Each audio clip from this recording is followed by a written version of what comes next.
Hello students, स्वागत है आप सभी का हमारे यूट्यूब चैनल बायोलॉजी मेंटोर में।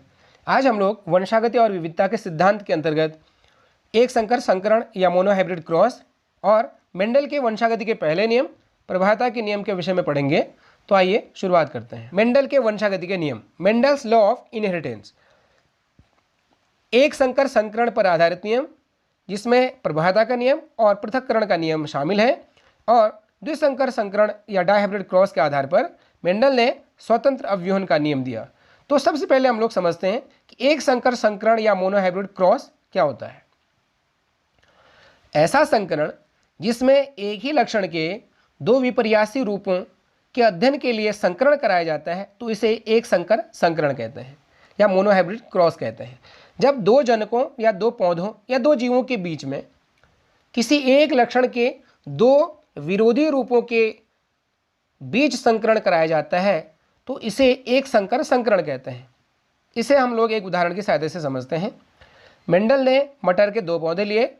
एक मटर का पौधा शुद्ध लंबा पौधा था जिसका कि जीनोटाइप कैपिटल टी है। उसका क्रॉस शुद्ध मटर के बौने पौधे से कराया गया जिसका जीनोटाइप स्मॉल टी है। और प्रथम पीढ़ी में उन्होंने देखा कि केवल विषम युग्मजी लंबे मटर के पौधे प्राप्त हुए जिसका genotype capital T small T है। जब F1 पीढ़ी में प्राप्त इन पौधों में स्वपरागण कराया गया तो F2 पीढ़ी में लंबे व बौने पौधे क्रमशः 3:1 के अनुपात में प्राप्त होते हैं। यहाँ फिनोटाइप अनुपात 3:1 और जीनोटाइप अनुपात 1:2:1 प्राप्त होता है। इसे हम एक चित्र की सहायता से समझते हैं। मेंडल ने मटर के दो पौधे लिए, एक शुद्ध लंबा पौधा और दूसरा शुद्ध बौना पौधा। जब उन्होंने इन दो पौधों के बीच में परागण करवाया तो देखा कि प्रथम पीढ़ी में केवल लंबे मटर के पौधे ही प्राप्त होते हैं। अब इन्होंने F1 में प्राप्त जो लंबे पौधे थे उनमें स्वपरागण कराया तो इन्होंने देखा कि जो F2 जनरेशन है, F2 जनरेशन में लंबे पौधे और बौने पौधे क्रमशः 3:1 के अनुपात में प्राप्त होते हैं। इसे एक रेखा चित्र की सहायता से हम लोग समझते हैं। शुद्ध लंबा मटर का पौधा जिसका जीनोटाइप कैपिटल टी है, उसका क्रॉस कराया शुद्ध बौने पौधे के साथ जिसका जीनोटाइप स्मॉल टी है। तो कैपिटल टी वाले मटर के पौधे में दो तरह के युग्मक बनेंगे, कैपिटल टी। और इसी तरह से स्मॉल टी वाले शुद्ध मटर के पौधे में भी स्मॉल टी युग्मक बनेंगे। क्योंकि ये एक ही तरह के युग्मक हैं तो कोई एक युग्मक हम यहाँ पर उदाहरण के लिए ले सकते हैं।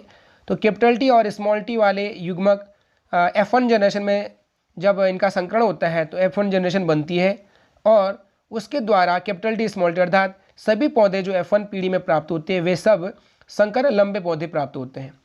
जब F1 पीढ़ी में प्राप्त इन पौधों स्वपरागण इनमें कराया जाता है तो F2 पीढ़ी में लंबे पौधे और बौने पौधे क्रमशः 3:1 के अनुपात में प्राप्त होते हैं। यहाँ आप देखेंगे इस कैपिटल टी स्मॉल टी के अगर हम युग्मक बनाएं, इसको मेल माने तो कैपिटल टी और स्मॉल टी युग्मक बनेंगे।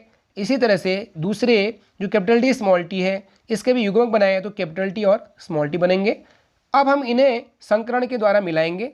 यहाँ से अगर ये युग्मक इस युग्मक के साथ जुड़ेगा तो कैपिटल टी बनेगा अर्थात लंबा पौधा होगा। अब ये जो कैपिटल टी है इस स्मॉल टी के साथ जुड़ेगा तो कैपिटल टी स्मॉल टी बनेगा, ये भी लंबा पौधा बनेगा। और इसी तरह से अब ये युग्मक है इस कैपिटल टी के साथ जुड़ेगा तो कैपिटल टी स्मॉल टी बनेगा, लंबे पौधे बनेंगे। अब यही जो स्मॉल टी है इस स्मॉल टी के साथ जुड़ेगा तो स्मॉल टी अर्थात बौने पौधे यहाँ पे बनेंगे। तो F2 पीढ़ी में मेंडल ने देखा कि 3:1 के अनुपात में लंबे पौधे और बौने पौधे प्राप्त होते हैं। और इनका अगर हम लोग फिनोटाइप की बात करें तो F2 पीढ़ी में क्योंकि 3 लंबे पौधे हैं और बौने पौधे 1 है तो इनका जो फिनोटाइपिक अनुपात या फिनोटाइप अनुपात होगा 3:1 हो जाएगा। और इनका जीनोटाइप क्योंकि कैपिटल टी संख्या में कुल 1 है, कैपिटल टी स्मॉल टी संख्या में 2 है और स्मॉल टी संख्या में 1 है, तो इनका जो जीनोटाइप अनुपात हो जाएगा 1:2:1। अब हम लोग बात करेंगे कि मोनोहाइब्रिड क्रॉस के आधार पर मेंडल ने पहला जो नियम दिया था वह था प्रभाविता का नियम या लॉ ऑफ डोमिनेंस। इस नियम के अनुसार जब एक जोड़ी विपर्यासी लक्षणों वाले जनकों के मध्य संकरण कराया जाता है तो F1 पीढ़ी में केवल प्रभावी लक्षण प्रकट होते हैं। वह लक्षण जो F1 पीढ़ी में प्रकट होता है प्रभावी लक्षण, और वह लक्षण जो F1 पीढ़ी में प्रकट नहीं हो पाता है अप्रभावी लक्षण कहलाता है। इसी को ही प्रभाविता का नियम कहते हैं। इसे एक उदाहरण की सहायता से समझते हैं। मेंडल ने मटर के लंबे और बौने पौधे के मध्य संकरण कराया और उन्होंने देखा कि F1 पीढ़ी में सभी पौधे लंबे किंतु विषम युग्मजी प्राप्त होते हैं। F1 पीढ़ी में जो लंबे पौधे प्राप्त हुए वह इसलिए प्राप्त हुए क्योंकि जो लंबेपन के लिए उत्तरदायी कारक कैपिटल T था वह बौनेपन के लिए उत्तरदायी कारक स्मॉल t के ऊपर पूर्ण रूप से प्रभावी था। कहने का तात्पर्य यहाँ पर कैपिटल T प्रभावी लक्षण है और स्मॉल t अप्रभावी लक्षण है। यह इसलिए क्योंकि F1 पीढ़ी में केवल कैपिटल T अपने को प्रकट कर पाता है और स्मॉल t अपने को प्रदर्शित नहीं कर पाता है। इसे एक रेखा चित्र की सहायता से हम लोग समझ सकते हैं कि यहाँ पर शुद्ध लंबा मटर का पौधा है, उसका क्रॉस शुद्ध मटर के बौने पौधे से कराते हैं तो F1 पीढ़ी में सभी पौधे लंबे प्राप्त होते हैं क्योंकि यहाँ पर जो कैपिटल T है यह प्रभावी लक्षण होता है और स्मॉल t अप्रभावी लक्षण होता है। तो F1 पीढ़ी में जो लक्षण अपने आप को प्रकट करता है उसे हम प्रभावी लक्षण कहते हैं और जो लक्षण अपने आप को प्रकट नहीं कर पाता है उसे हम अप्रभावी लक्षण कहते हैं। तो मेंडल ने जब इन्हीं पौधों के बीच में स्वपरागण कराया तो दूसरी पीढ़ी में जो प्रभावी लक्षण था उसके साथ साथ अप्रभावी लक्षण भी प्रकट होता है।